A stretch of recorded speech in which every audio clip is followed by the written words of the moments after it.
And so the city of Seattle and King County seem to be struggling mightily to find answers. We came all the way to the state of Rhode Island looking for answers, and we may have found some right behind those prison walls. Providence is a medium-sized city in our tiniest state. What they are working on here, while not outwardly revolutionary or mind-boggling at first blush, is a bold step towards saving lives and cities and giving tortured souls who've succumbed to the hell of heroin a fighting chance. And in Providence is a man who will tell you about the program they have developed. But first, he will tell you his own story. I didn't have to do what I did. I wanted to be something that I couldn't be. I wanted to emulate the older fellas in the neighborhood. His name is Michael Manfredi. He used heroin for 35 years. I became addicted at the age of 15. I was a full-fledged heroin addict. 15 years old. 15 years old. This is his mugshot from the last time he came to the Rhode Island Department of Corrections.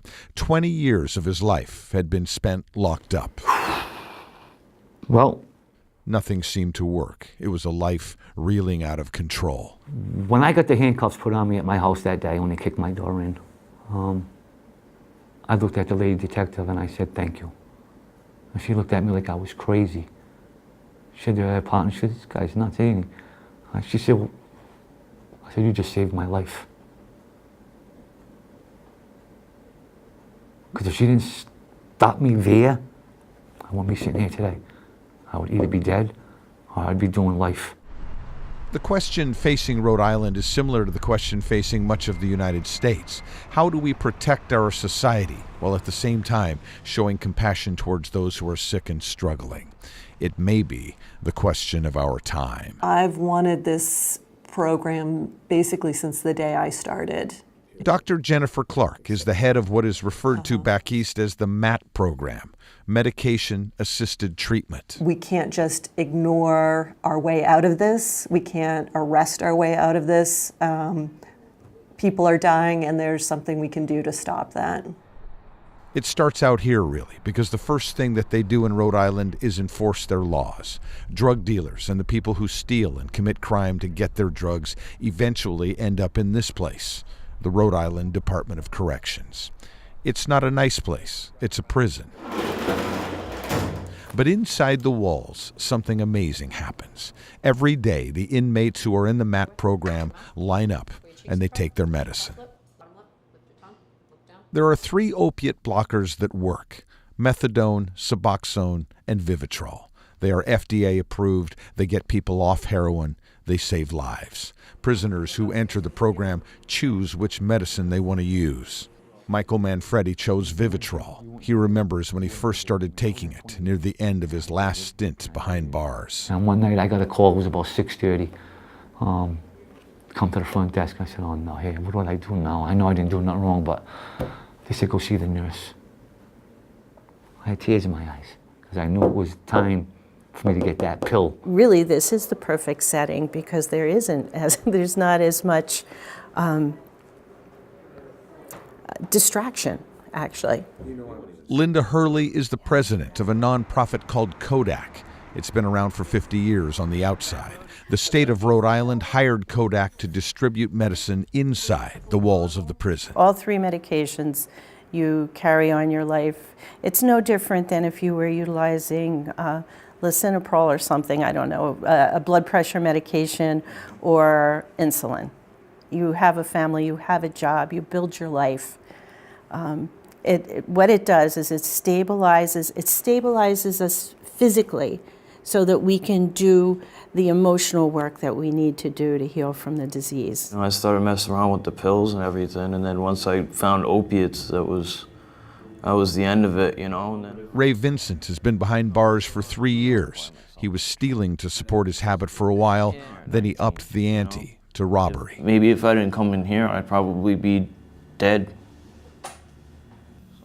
So you think getting arrested was a good thing for you? I think it saved my life. Ray takes Suboxone. He knows he may take it for the rest of his life. You sound optimistic, actually. Yeah, well, I don't want to continue to come here the rest of my life. And if this medication is a stepping stone I need, I'll do it. That's the bottom line. Inside the prison, inside the MAT program, the inmates have counselors. There are one-on-one meetings with recovery coaches and group meetings as well.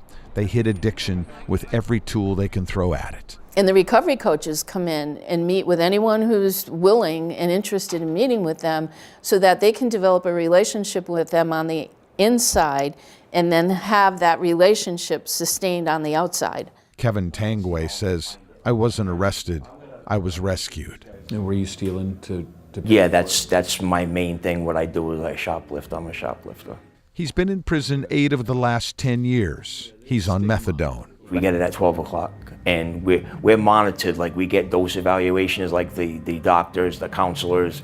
That we stay in touch so that they can know if where I'm at as far as the dose is holding me, keeping me, like, so that I'm not really feeling that bad. The MAT system is a lifeline, and these men are holding on for dear life. I'm not afraid of a lot of things, but I'm a little concerned about, like, I don't want to go back to it. I don't want to go back to it because you don't even know what's real anymore, and I'm a little afraid of that, to die alone, you know. I want to kind of try to put things together. My mother is still alive. I want to kind of like make some kind of amends before something happens to one of us, you know.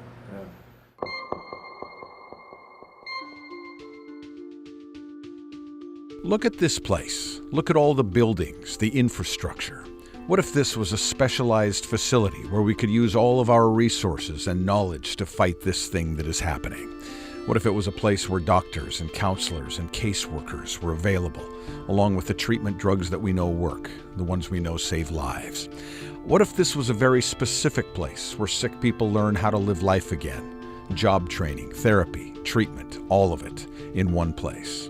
It would have to be a place where the patients couldn't simply get up and leave if they wanted, because the sickness is such that that doesn't really work. But eventually they would leave and have jobs and families and maybe continue to use methadone, Suboxone, or Vivitrol for the rest of their lives, the way some people use insulin. What you're looking at is McNeil Island, completely abandoned for the most part. You might call it an answer, waiting for the right question. It wouldn't have to be here. It could be somewhere else. But maybe that $1 billion that we spent last year could be spent on a tough, compassionate concept that actually works, that saves lives.